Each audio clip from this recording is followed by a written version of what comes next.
নমস্কাৰ বন্ধুসকল টেক একাডেমিৰ এটা নতুন সেশনলৈ সকলোকে স্বাগতম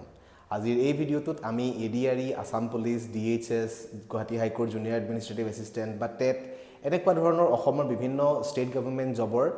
এক্সামত আহিব পৰা কিছুমান ইম্পৰ্টেণ্ট আসাম জিকেৰ কুৱেশ্যন ডিছকাছ কৰিম এতিয়া আমাৰ সন্মুখত একেবাৰে নিয়াৰেষ্ট এক্সাম বুলি ক'বলৈ গ'লে গুৱাহাটী হাইকোৰ্টৰ জুনিয়ৰ এডমিনিষ্ট্ৰেটিভ এছিষ্টেণ্ট এক্সামটো আছে আৰু বাকিবিলাক এক্সামৰ আমি যি দেখিবলৈ পাইছোঁ যে তাৰ যেহেতু কিছুমানৰ ফৰ্ম ফিল আপ হৈছে কিছুমানৰ নটিফিকেশ্যন ওলাইছে কিছুমান এক্সামৰ নটিফিকেশ্যন ওলাব বাকিয়ে আছে সেয়েহে সেই এক্সামবিলাকৰ বাবে আমাৰ ওচৰত অলপ সময় আছে বুলি এজিউম কৰিব পাৰোঁ আৰু এই যেহেতু অলপ সময় আছে আৰু বৰ্তমানৰ সময়খিনি আমি কি কৰিব লাগিব এই সময়খিনি আমি ইউটিলাইজ কৰিব পাৰোঁ নিজৰ বেছখিনি অলপ মানে ষ্ট্ৰং কৰাত নিজৰ প্ৰত্যেকটো ছাবজেক্টতে নিজৰ বেছ ষ্ট্ৰং কৰাত অলপ আমি সহায় মানে এই সময়খিনিত ইউজ কৰিব পাৰোঁ আৰু আমাৰ বৰ্তমান নতুনকৈ আৰম্ভ কৰা ষ্টেটিক জিকে আৰু আসাম জিকে দুইটা সিৰিজৰ মূল লক্ষ্য হৈছে to improve the basic general knowledge basic যি আছে সেইবিলাক অলপ ভাল ধৰণে ডিছকাছ কৰাটো আৰু এতিয়া যেতিয়া আমি এক্সামলৈ অলপ সময় থাকোঁতে ষ্টেটিক জিকে বা ভকেবুলাৰী বা এনেকুৱা ধৰণৰ বস্তুবোৰ যদি তোমালোকে পঢ়িবলৈ লোৱা তেন্তে কি হয় যে বাৰ্ডেনটো বহুত বেছি ডাঙৰ হৈ যায় কাৰণ সিলেবাসটো যথেষ্ট হিউজ হয় আৰু সময়টো কম থাকি যায় সেয়েহে এই সময়খিনি আমি ইউটিলাইজ কৰিব লাগে টু ষ্ট্ৰেংথেন আৱাৰ বেছ আৰু এইটো আসাম জিকেৰ আমাৰ থাৰ্ড ভিডিঅ' হয় আমি অলৰেডি দুটা ভিডিঅ' আগত আপলোড কৰিছোঁ আৰু গুৱাহাটী হাইকোৰ্টৰ বাবেও স্পেচিফিক আসাম জিকেৰ এটা সিৰিজ কৰা হৈছে য'ত অলমষ্ট 10-11টামান ভিডিঅ' আছে চ' আপোনালোকে সেই সকলোবোৰ ভিডিঅ' আমাৰ চেনেলতে প্লেলিষ্টৰ ৰূপত পাই যাব go and check those videos out সেইবিলাক ভিডিঅ'ই আপোনাৰ এক্সামত প্ৰিপেয়াৰ কৰাত যথেষ্টখিনি সহায় কৰিব আৰু ইয়াৰো যদি আগৰ দুটা পাৰ্ট আপুনি চোৱা নাই দেন এবাৰ নিশ্চয়কৈ চাব সেই পাৰ্টকেইটা তাত আমি মেইনলি হিষ্ট্ৰীৰ কিছুমান কুৱেশ্যন ডিছকাছ কৰিছোঁ আৰু আজিৰ যিটো ভিডিঅ' আছে আজিৰ ভিডিঅ'টোত অলপ বেলেগ ধৰণৰ কিছুমান কুৱেশ্যন ডিছকাছ কৰিম ইয়াতে হিষ্ট্ৰীৰ কোনো কুৱেশ্যনছ নাই বা ৰেণ্ডম কুৱেশ্যনছো নাই ইয়াতে মেইনলি থাকিব কিছুমান আসামিজ লিটাৰেচাৰৰ ওপৰত কুৱেশ্যন মানে সেইটো লাগিলে বুকৰ ওপৰত হওক বা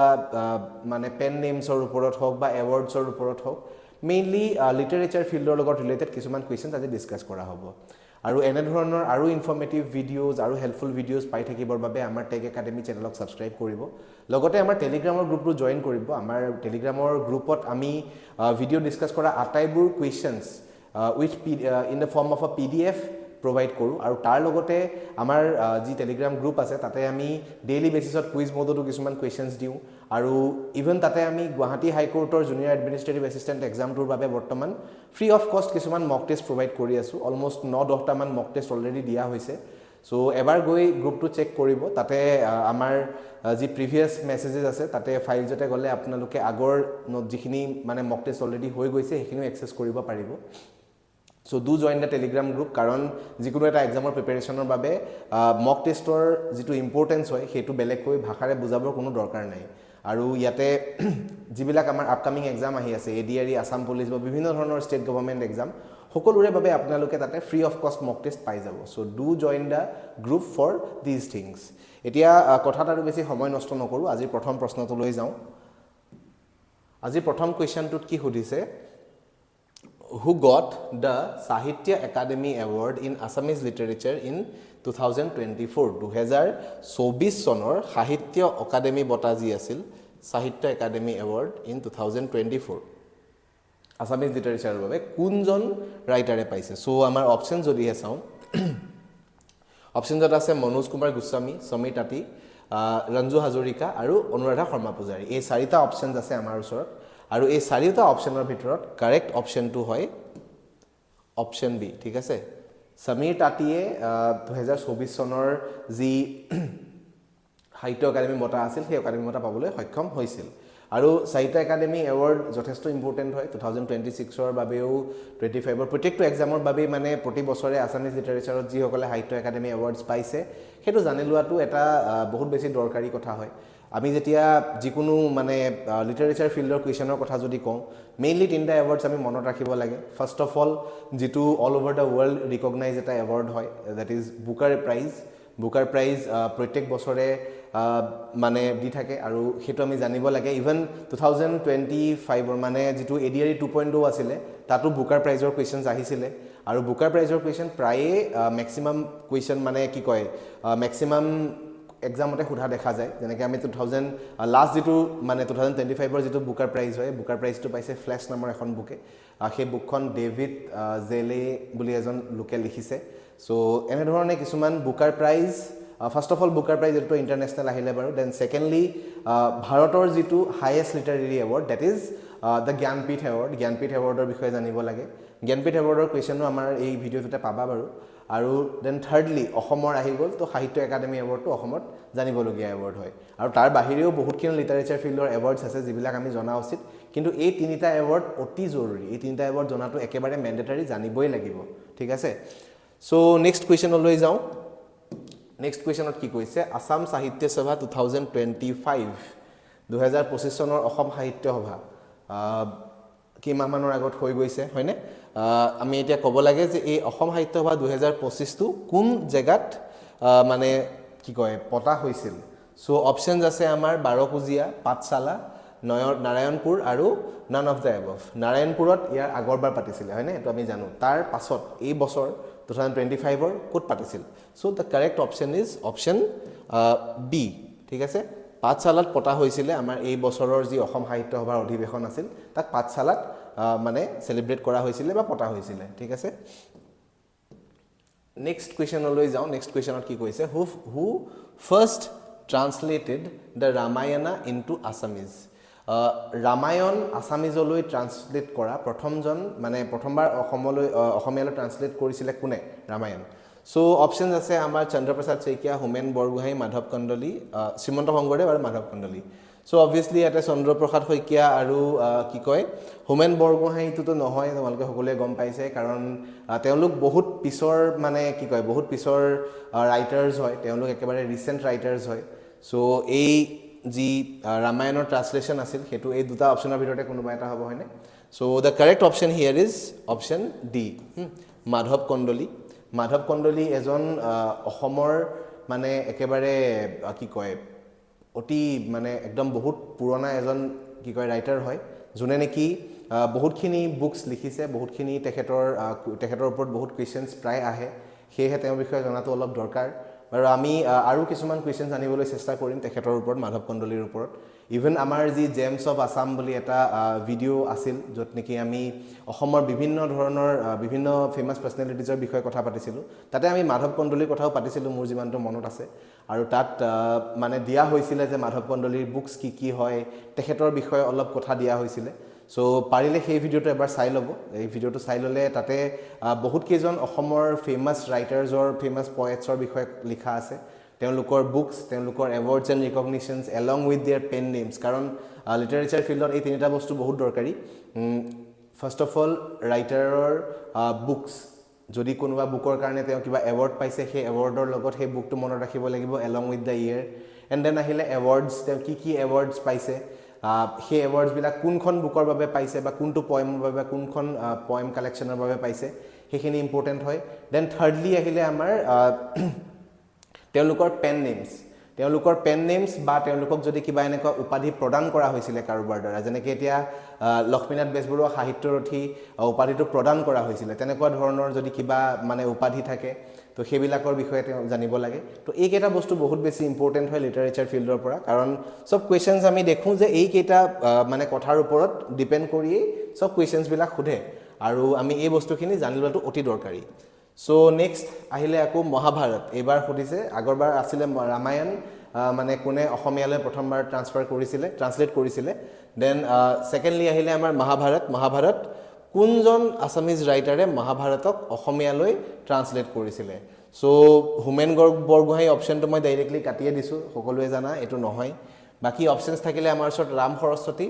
শ্ৰীমন্ত শংকৰদেৱ আৰু মাধৱ কন্দলী তো এই চাৰিওটা অপশ্যনৰ ভিতৰত আমাৰ কাৰেক্ট অপশ্যনটো হয় option A that is Ram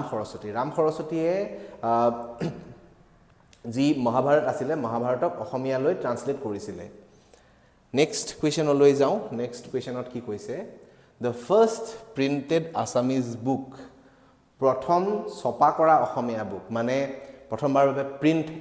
printed Asomiya book কোনখন আহিছিলে বুলি কৈছে তাৰ নামটো আমাক দি দিছে ইয়াতে মই এই নামটো আৰু লগতে ইয়েৰটো মেনশ্যন কৰি দিছোঁ এইকেইটা বস্তু মনত ৰাখি ল'বা ঠিক আছে নট জাষ্ট দিছ কুৱেশ্যন তাৰ লগতে সেই বুকখনৰ নামটো কি হয় প্ৰথম প্ৰিণ্ট হোৱা আৰু তাৰ লগতে কোনটো চনত সি প্ৰিণ্ট হৈছিলে সেইকেইটা বস্তু জনাটো অতি দৰকাৰী ঠিক আছে সো নামটো কি বুলি কৈছে ধৰ্ম পুস্তক আৰু ই প্ৰিণ্ট হৈছিলে ইন দ্য ইয়েৰ 1813 1813 চনত এই বুকখন প্ৰিণ্ট হৈছিলে ধৰ্ম পুস্তক আৰু ধৰ্ম পুস্তক আচলতে কি হয় ধৰ্ম পুস্তকখন এনেকুৱা ৰাইটাৰে নিজে লিখা বুক নহয় ধৰ্ম পুস্তকখন আচলতে বাইবেলে হয় বাইবেলখনৰ অসমীয়া ট্ৰান্সলেচন বুলি ক'ব পাৰা আচলতে অসমীয়া ট্ৰান্সলেচনে হয় আৰু তো ধৰ্ম পুস্তক বাইবেলৰ অসমীয়া ট্ৰান্সলেচন হয় আৰু এখন অসমৰ প্ৰথমখন অসমীয়া বুক যিখন নেকি প্ৰিণ্ট হৈছিলে সো এতিয়া আমাক কোৱেশ্চনটোত কি সুধিছে was written by whom মানে কোনে এই যি ধৰ্ম পুস্তকখন আছিলে বা বাইবেলখন অসমীয়ালৈ কোনে আনিছিলে বা কোনে এই বুকখন লিখিছিলে সো অপচনছত আমাৰ আছে আত্মৰাম শৰ্মা ভট্টদেৱ জ্ঞানাভিৰাম বৰুৱা দেন হেমচন্দ্ৰ গোস্বামী তো এই চাৰিটা অপচনৰ ভিতৰত আমাৰ কাৰেক্ট অপচনটো হয় অপচন এ ঠিক আছে আত্মৰাম শৰ্মায়ে ধৰ্ম পুস্তক নামৰ কিতাপখন মানে লিখিছিলে যি বাইবেলৰ অসমীয়া ভাঙনি হয় আৰু সেইখন প্ৰথম Asomiya book to get printed আৰু it was in the year 1813 next কুৱেশ্যনলৈ যাওঁ নেক্সট কুৱেশ্যন কি আহিলে এধানী মাহিৰ হাঁহি হু অথৰ্ড দ্য নভেল এধানী মাহিৰ হাঁহি ইন 2001 আ ৰেচিপিয়েণ্ট অফ আছাম সাহিত্য একাডেমি এৱাৰ্ড তো এধানী মাহিৰ হাঁহি বুকখন ইয়াতে মই লগতে এই ইয়াৰ ইয়েৰটো লিখি দিছোঁ যাতে কেনেবাকৈ সুধিলে কাৰণ সাহিত্য একাডেমি পোৱা এখন বুক হয় সাহিত্য একাডেমি এৱাৰ্ড পোৱা এখন বুক যেতিয়া ডেফিনেটলি এখন যথেষ্ট ভাল বুক হয় আৰু লগতে তাৰ ওপৰত কুৱেশ্যন অহাৰ চান্সেছো থাকে সো ইয়াতে আমাৰ অপচনছত আছে বীৰেশ্বৰ বৰুৱা নলিনীধৰ ভট্টাচাৰ্য মহিম বৰা আৰু অপূৰ্ব শৰ্মা এই চাৰিটা অপচনৰ ভিতৰত আমাৰ কাৰেক্ট অপচনটো হয় option C that is Mahim বৰাই এধানী মাহিৰ হাঁহি নামৰ বুকখন লিখিছিলে যিখনৰ বাবে তেখেতে সাহিত্য একাডেমি বঁটা পাবলৈ সক্ষম হৈছিল নেক্সট কুৱেশ্যনলৈ যাওঁ নেক্সট কুৱেশ্যনত কি কৈছে The novel Abhijatri was written by which author in 1996 a recipient of Assam Sahitya Academy Award again another book another year another recipient of Assam Sahitya Academy Award হয় নে so অলৰেডি কৈছোঁ যে সাহিত্য academy এৱাৰ্ডৰ বুকছৰ মানে কি কয় বুকছৰ ওপৰত questions বহুত বেছি আহে সো সেই বুকছখিনিৰ বিষয়ে আমি জানিবই লাগিব সো এতিয়া এই বুকখনৰ ৰাইটাৰ কোন হয় সুধিছে অপচনছ আছে অৰুণ শৰ্মা নগেন শইকীয়া নিৰুপমা বৰগোহাঁই আৰু চন্দ্ৰপ্ৰসাদ শইকীয়া এই চাৰিটা অপচনৰ ভিতৰত আমাৰ কাৰেক্ট অপচনটো হ'ব option C that is Nirupama Borgohain Abhijatri নামৰ কিতাপখন লিখিছিলে যিখন এখন বহুত বেছি ফেমাছ বুক হয় লগতে এৱাৰ্ডো পাইছে so not just for the award but এই বুকখন ইভাগেও ফেমাছেই হয় যথেষ্ট ভাল বুক হয় সো সকলোৱে এই বুকখনৰ বিষয়ে কেতিয়াবা নহয় কেতিয়াবা শুনি চায় নেক্সট আহিলে হু ইউজড দ্য পেন নেম ৰাজপথৰ শিল ইন আছামিজ লিটাৰেচাৰত এই পেন নেমটো মানে ছদ্ম নামটো কোনজন ৰাইটাৰে ইউজ কৰিছিলে এতিয়া বহুত ৰাইটাৰে নিজৰ প্ৰকৃত নামটো নিদিয়াকৈ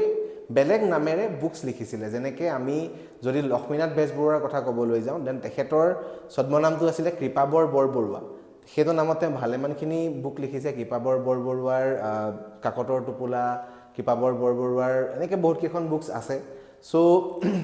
এই ৰাজপথৰ শিল নামটো কোনজন অসমীয়া ৰাইটাৰে লৈছিল সুধিছে সো অপচনছ আছে গোপীনাথ বৰদলৈ চক্ৰেশ্বৰ ভট্টাচাৰ্য কনকলতা বৰুৱা আৰু ৰঘুনাথ চৌধুৰী তো এই চাৰিটা অপচনৰ ভিতৰত আমাৰ কাৰেক্ট অপচন কোনটো হ'ব কাৰেক্ট অপচনটো হ'ব অপচন বি ঠিক আছে গোপীনাথ বৰদলৈ লোকপ্ৰিয় বুলি কোৱা হয় দেন চক্ৰেশ্বৰ ভট্টাচাৰ্যই ৰাজপথৰ শিল নামৰ ছদ্ম নামটো লৈছিলে নেক্সট কুৱেশ্যনলৈ যাওঁ নেক্সট কুৱেশ্যনত আমাৰ কি আছে চাওঁচোন নেক্সট কুৱেশ্যনত another pen name who used the pen name Monai Bairagi in Assamese literature তো আছামিজ লিটাৰেচাৰত মনাই বৈৰাগী নামেৰে কোনজন ৰাইটাৰে লিখিছিলে বা কোনজন ৰাইটাৰে সেই ছদ্ম নামটো লৈছিলে সো অপচনছ আছে মহেন্দ্ৰনাথ ডেকা ফুকন ফণী শৰ্মা মহিম বৰা ৰেৱতী মোহন দত্ত চৌধুৰী এই চাৰিটা অপচনৰ ভিতৰত মহেন্দ্ৰনাথ ডেকা Phukan which is our option A is the correct answer Mahendranath ডেকা চৌধুৰীয়ে মনাই বৈৰাগী নামটো ছদ্ম নামটো লৈ সেই নামত বিভিন্ন কিতাপ লিখিছিল